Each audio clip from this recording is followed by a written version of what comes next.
inspirational, inspirierend, inspirativ, ملهم, روح محركة. So if you want to change the world, start off by making your bed. If you make your bed every morning, you will have accomplished the first task of the day. It will give you a small sense of pride, and it will encourage you to do another task, and another, and another. And by the end of the day, that one task completed will have turned into many tasks completed. Making your bed will also reinforce the fact that the little things in life matter.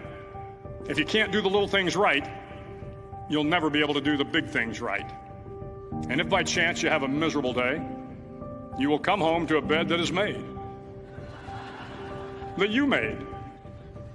And a made bed gives you encouragement that tomorrow will be better.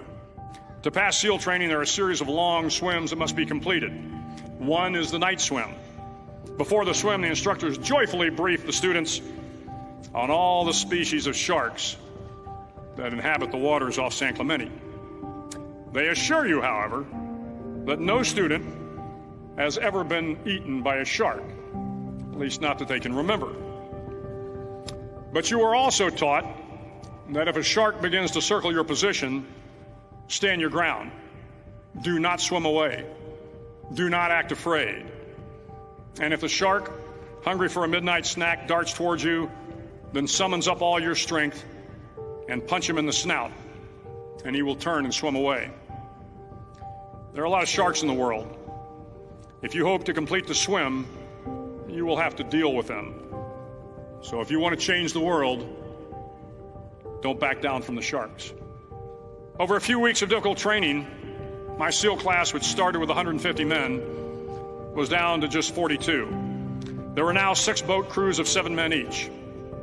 I was in the boat with the tall guys, but the best boat crew we had was made up of the little guys, the Munchkin crew, we called them. No one was over 5'5". The Munchkin boat crew had 1 American Indian, 1 African American, 1 Polish American, 1 Greek American, 1 Italian American, and 2 tough kids from the Midwest.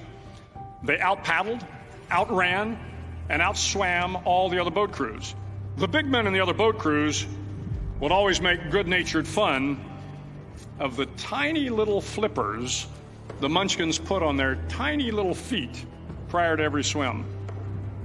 But somehow these little guys from every corner of the nation and the world always had the last laugh, swimming faster than everyone and reaching the shore long before the rest of us. SEAL training was a great equalizer. Nothing mattered but your will to succeed, not your color, not your ethnic background, not your education, not your social status. If you want to change the world, measure a person by the size of their heart, not by the size of their flippers. The 9th week of training is referred to as Hell Week. It is 6 days of no sleep, constant physical and mental harassment, and 1 special day at the Mud Flats. The Mud Flats are an area between San Diego and Tijuana where the water runs off and creates the Tijuana Sloughs, a swampy patch of terrain where the mud will engulf you. It is on Wednesday of Hell Week that you paddle down to the Mud Flats and spend the next 15 hours trying to survive this freezing cold, the howling wind, and the incessant pressure to quit from the instructors. As the sun began to set that Wednesday evening, my training class, having committed some egregious infraction of the rules, was ordered into the mud. The mud consumed each man till there was nothing visible but our heads. The instructors told us we could leave the mud if only 5 men would quit. Only 5 men, just 5 men, and we could get out of the oppressive cold. Looking around the mud flat, it was apparent that some students were about to give up.